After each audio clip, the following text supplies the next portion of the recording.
جو سب ملا کر کل سرمایہ تنقید ہے وہ یہ ایک چیز ہے. تو دیکھیں اس پہ عرض یہ ہے کہ ایک شخص نے جو کام کیا ہے پہلے آپ اس کی کنٹریبیوشن کو دیکھیں. وہ کام کیا کر رہا ہے؟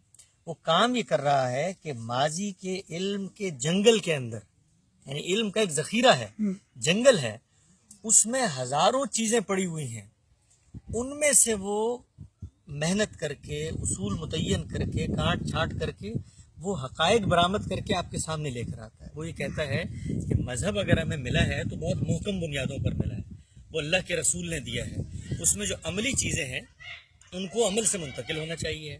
اب جو ریکارڈ ہمارے پاس موجود ہے، جس طرح امت نے اس چیز کو سمجھا ہے، وہ بالکل خلط ملط ہو چکا ہے. اس میں عملی چیزیں بھی ہیں، اس میں لکھی ہوئی چیزیں بھی ہیں جو روایتوں میں آئی ہیں، ان کو بھی سنت شمار کر لیا گیا ہے. تو ایک شخص نے پیچھے مڑ کے اس پورے ذخیرے کے اوپر کام کیا. اور ہمارے بزرگ کہتے ہیں کہ آپ اعتماد کریں ماضی کے علم پر اور ماضی کے لوگوں پر. تھوڑا سا اعتماد کریں ماضی کے علم پر اور ماضی کے لوگوں پر تو آپ کو غلطی ہو جاتی ہے. یعنی یہ غلطی ہے، یعنی اس کو غلطی کہنے میں کوئی حرج نہیں ہے، کوئی تردد نہیں ہے، کوئی معنی نہیں ہے. لیکن یہ غلطی کیوں ہوئی ہے؟ اس لیے کہ ماضی کے علماء نے اس کو عمل متواتر میں شامل کیا ہوا ہے. جب آپ نے روایت کی تحقیق کی، ماضی کے علماء سے اور علماء کی تحقیق سے اپنا اعتماد اٹھایا اور تجزیاتی مطالعہ کیا، تنقیدی مطالعہ کیا، تو آپ کو پتہ چلا کہ یہ بات تو سامنے ہی کئی صدیوں کے بعد آئی ہے.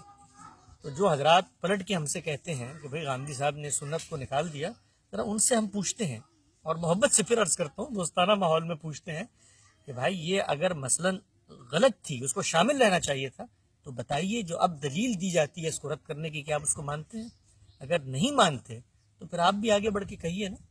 تو لوگ اصل میں کرتے کیا ہیں؟ لوگ اعتراف نہیں کرتے. غامدی صاحب کو جو سب سے بڑا جرم ہے وہ یہ کہ وہ اعتراف کرتے ہیں، بے کم و کاست کرتے ہیں، بغیر کسی تردد کے کرتے ہیں. ان کو اس سے کوئی پرابلم نہیں ہے کہ انہوں نے کیا وجہ ہے اس کی وجہ یہ ہے کہ ان کو کوئی اپنا مکتبہ فکر نہیں بنانا. ان کا کوئی فرقہ نہیں ہے کہ لوگوں کو پتہ چلے کہ جی کل ان کی ایک رائے تھی اور آج تبدیل ہو گئی ہے تو وہ لوگ ان کو چھوڑ کے چلے جائیں گے. وہ پوری دنیا ان کو چھوڑ جائے، وہ ان کا سایہ بھی ان کو چھوڑ جائے. ان کو اگر معلوم ہو جائے کہ یہ بات جو میں نے لکھی ہے اس کی دلیل میرے سامنے ٹھیک نہیں ہے، ان کو کوئی تردد نہیں.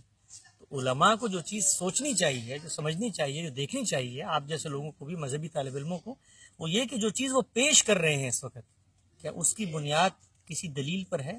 اگر دلیل پر ہے تو اس کا جواب دیجیے. اور میں پھر یہ عرض کرتا ہوں کہ غامدی صاحب کی جو ماضی کی چیزیں ہیں اور جو آج کی چیزیں ہیں، آپ ان کا تقابل کریں. ان کی ساری غلطیاں انہوں نے خود دریافت کی ہیں. یعنی ان کی جو بنیادی لوگ لے کر آتے ہیں، یہ قول قدیم یہ تھا، قول جدید یہ تھا.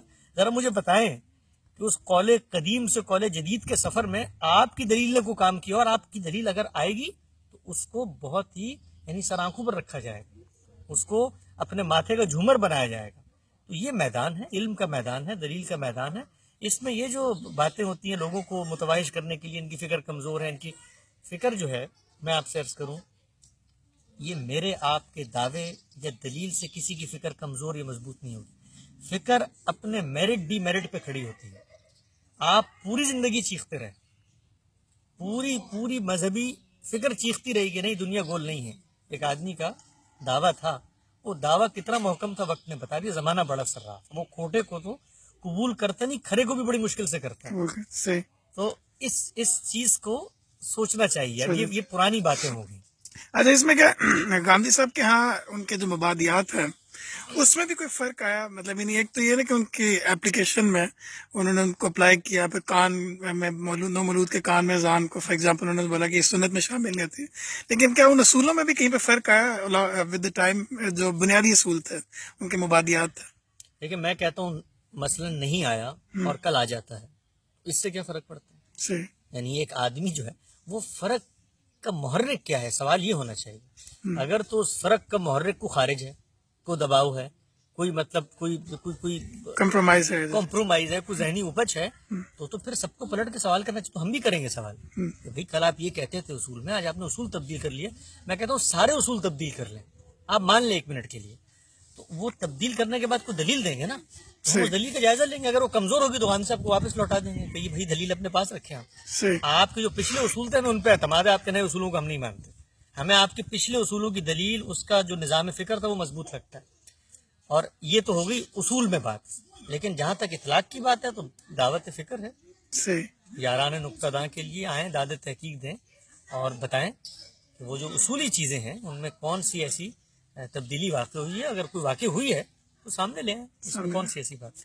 اچھا، اس میں ایک اور گاندھی صاحب سے متعلق ایک جو زبان زد عام ایک قسم کی جو بات ہے جو ہر ایک لوگ سمجھتے ہیں، جو لوگ ان کی فکر سے کچھ حد تک واقف ہیں، جو نہیں واقف، جنہوں نے تھوڑا بہت سنا، وہ بھی سمجھتے ہیں کہ گاندھی صاحب اصل میں مذہب کو بڑا ویسٹرنائز کر رہے ہیں، مطلب ماڈرن مذہب، لبرل مذہب، جس میں جو ہے وہ پردے کی بھی ان کی خاص ایک تعبیر ہے، موسیقی کے بارے میں بھی ان کی ایک خاص تعبیر ہے. یعنی جتنے بھی معاملات جو آج ویسٹرن سوسائٹیز میں ہمیں تھوڑے ماڈرن یا لبرل نظر آتے ہیں، اس میں گاندھی صاحب بھی ان کے قریب نظر آتے ہیں. تو یہ اس کے بارے میں آپ کا کیا خیال ہے؟ دیکھیے، گاندھی صاحب نے ایک بہت مختصر آرٹیکل لکھا ہے اسلامی تہذیب کے عنوان سے. اس میں انہوں نے بتایا ہے کہ جو مغربی تہذیب ہے، اگر آپ اس کا غیر جانبدارانہ جائزہ لیں تو وہ کون سے یعنی اس معاشرے کے اجزائے ترکیبی ہیں جس سے وہ ان کا سوشل فیبرک بنا ہوا ہے. وہ 3 ہیں: ایک حفظ مراتب، ایک حفظ فروج، اور تیسرا امر بالمعروف و نہی عن المنکر. یہ 3 تصورات ہیں جو مسلم معاشرت یا مسلم تہذیب اور موجودہ مغربی تہذیب کے اندر، جس کو آپ کہتے ہیں مفارقت پیدا کرتی ہے، حد فاصل لے آتی ہے. ان 3 چیزوں میں ہمارا ان سے اختلاف ہے.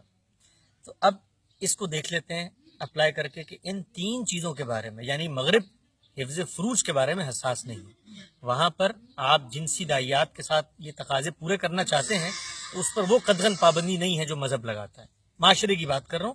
مغرب کا تجزیہ بھی ہم بہت ہی، جس کو آپ کہتے ہیں، وہ اپنے گھروں میں بیٹھ کے کرتے ہیں. مغرب میں جب جائیں اور مغرب میں جا کر جائزہ لیں تو وہاں پر بھی جو مذہب موجود ہے، مطلب عیسائیت موجود ہے یا یہودیت موجود ہے، ان کے خاندانی اسٹرکچر، ان کے آدرش، ان کے نسب العین بہت مختلف ہیں اس سے جو ہمیں عام طور پہ ہمارے علماء بتاتے ہیں. لیکن مغربی سوسائٹی کے اندر، یعنی آپ جب ایک تاثراتی جائزہ لیتے ہیں تو آپ کو نظر آتا ہے سماج کے اندر، تو اس حفظ فروج کے آپ دیکھتے ہیں کہ وہ حساسیت وہاں نہیں ہے. تو اب میں پلٹ کے پوچھتا ہوں کہ حفظ فروج کے بارے میں غامدی صاحب نے کیا دین، مذہب، شریعت کا نقطہ نظر پیش کیا ہے یا مغرب کا نقطہ نظر پیش کیا ہے؟ یعنی ان کی اپنی کتاب میں قانون معاشرت موجود ہے، اس میں میل جول کے آداب موجود ہیں، اس کے اندر حفظ فروج موجود ہے، اپنی شرمگاہوں کی آپ نے نگہداشت کیسے کرنی ہے، ان کی نگرانی کیسے کرنی ہے، یہ بتایا گیا ہے.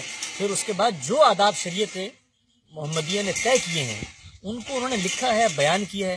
تو حفظ فروج میں ان کا مختلف نقطہ نظر ہے. حفظ مراتب، خاندان کا ادارہ، آپ نے کیسے آگے بڑھنا ہے، آپ کے ہاں جو رشتے ہیں ان کے درمیان کیا اتحاد اور تحابب کے دھاگے بنیں گے، اس پہ کوئی اختلاف کیا ہے، اس پہ کوئی مختلف نقطہ نظر بیان کیا.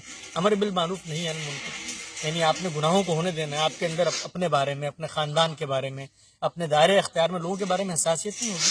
تو لوگ یہ عام طور پہ دعویٰ کر دیتے ہیں کہ جی وہ مغرب، ان کی جو فکر ہے، ان کی فکر آپ اگر جائیں اور ان لوگوں کو بتائیں کہ یہ فکر ہے گاندھی صاحب کی، تو سب سے زیادہ مخالفت دنیا میں اگر کوئی کرے گا تو وہ مغربی تہذیب کے پروردہ لوگ کریں گے. لیکن دیکھیں، یہ ایک تو ہے کہ اس کا وہ کھلے عام حفظ فروج کے معاملے میں وہ انکار نہیں کرتے. میرے خیال سے کوئی بھی نہیں کر سکتا جتنا کلیئر قرآن پاک میں اسلام نے اس کے بارے میں رہنمائی کی ہے. لیکن اگر جو شروع کی جو چیزیں ہیں، جو یعنی کہہ سکتے ہیں سد ذریعہ کی جو چیزیں ہیں، ان میں اگر وہ آسانیاں پیدا کرتے ہیں، جیسے پچھلے دن ان کی ایک ویڈیو پہ بڑی کرٹیسزم ہوئی کہ انہوں نے جو فیمیل سے ہاتھ ملانے کے معاملے میں انہوں نے تھوڑی سی رعایت کی بات کی، یا اس طرح جیسے بھی چہرے کا پردہ ہے یا سر کی اوڑھنی کے متعلق ان کی جو رائے ہے. تو ایسا محسوس ہوتا ہے کہ وہ شروع کی چیزوں کو ہٹا رہے ہیں، وہ ایونچل جو اس کا جو آخری نتیجہ اس کو بے شک وہ نہیں کہہ رہے کہ وہ نہیں ہونا چاہیے یا اس کے معاملے میں کوئی ان کے ہاتھ دو رائے نہیں ہے، لیکن جو شروع کی چیزوں کو ہٹاتے جا رہے ہیں. تو یہ کیسے ممکن ہے کہ ایک انسان شروع کی چیزوں سے نہ بچے اور آخری چیز سے بچ جائے؟ اچھا، میں ایک چیز اور بتانا چاہتا ہوں. میں پچھلے دنوں گیا ہوا تھا مغرب میں، رہنے کا اتفاق ہوا، وہاں سفر کرنے کا موقع ملا. تو میں ذاتی تجربہ اپنا آپ کو ذاتی تجربہ شیئر کر رہا ہوں کہ میں 2016 میں گیا امریکہ اور تقریباً کافی سفر کیا وہاں پر.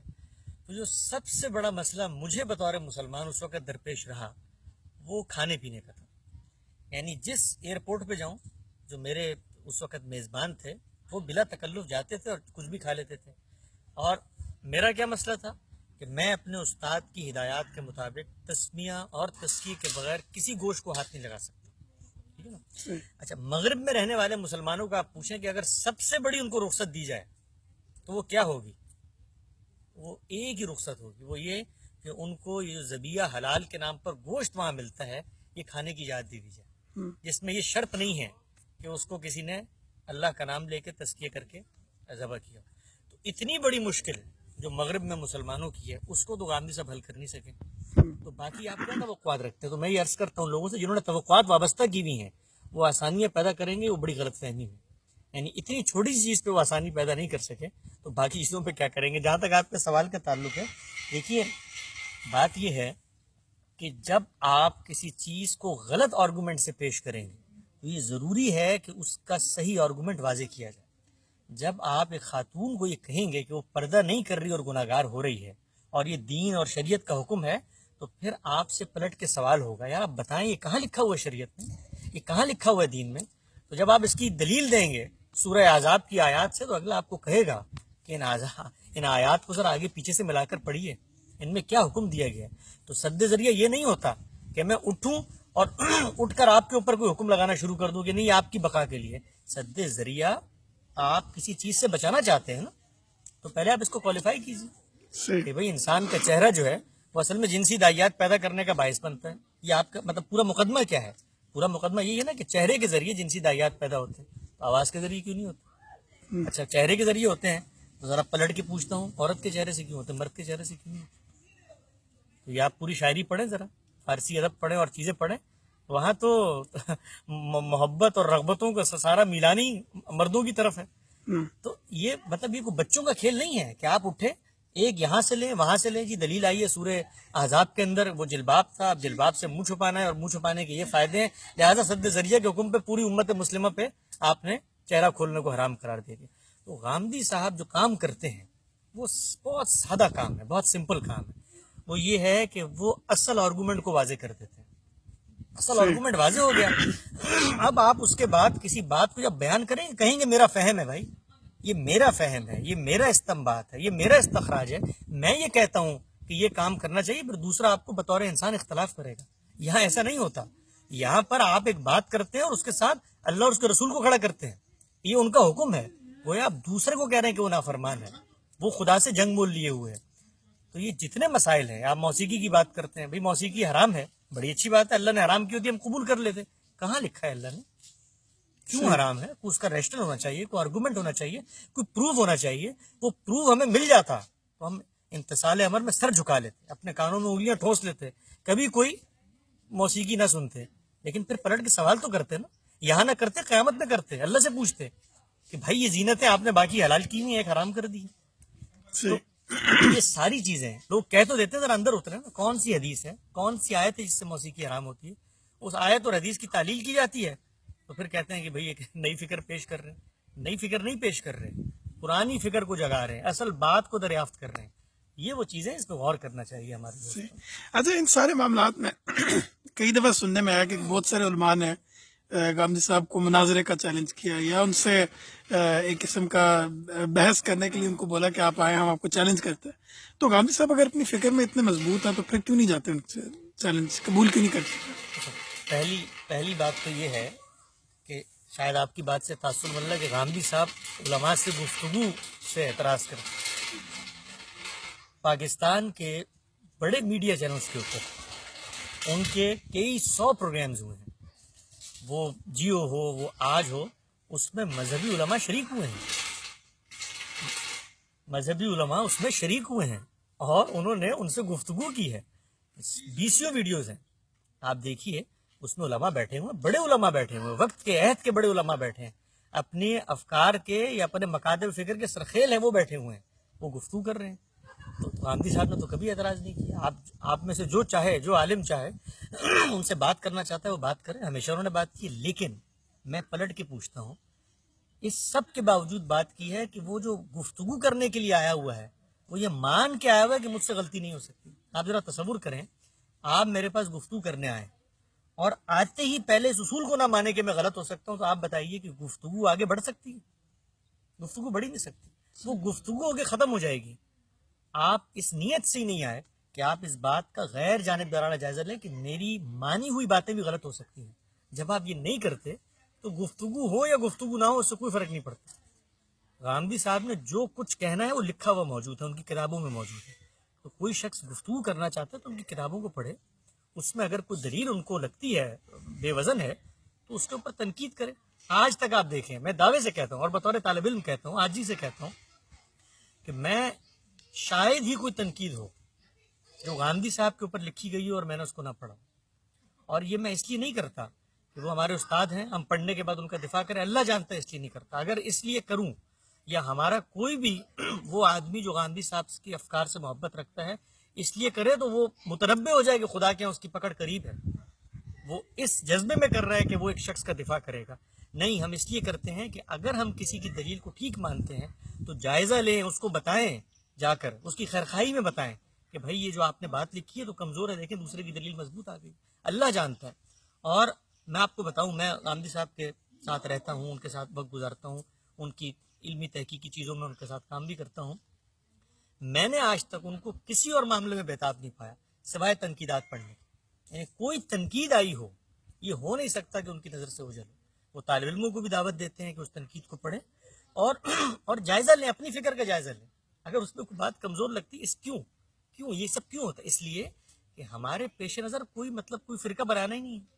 ہم لوگ اس لیے نہیں اٹھے کہ ہم لوگ 6 فرقے موجود تھے تو 8واں فرقہ ہم بنا کر کھڑے ہو جائے. نہیں, ہم اس لیے نہیں اٹھے. ہم اس لیے اٹھے, ہم جو ہے نا وہ ٹروتھ سیکر ہیں, ہم متھ بسٹر ہیں, ہم حقائق کو جاننے والے ہیں. تو ہمارا کام کیا ہے, دیانت داری سے, سچائی سے جو بات لگے. اور یہی وجہ ہے کہ پہلے جو بات ہمیں درست لگتی تھی ہم اس کو ببانگ دہل بیان کرتے تھے, اس پر کھڑے ہوتے تھے, اور ہم نے وہ چیزیں چھپائی نہیں ہیں, وہ سب لکھی بھی موجود ہیں. اس لیے کہ وہ ہمیں انسان بناتی ہیں, ہمیں بتاتی ہیں کہ ہم کمزور ناتواں مخلوق ہیں. ہم خدا کی طرف سے دی ہوئی ہدایت کو جاننے کا سفر طے کرتے ہیں. اس سفر میں غلطی بھی کھا سکتے ہیں, لیکن وہ غلطی آپ مجھے بتائیں گے دلیل سے تو میں مانوں گا.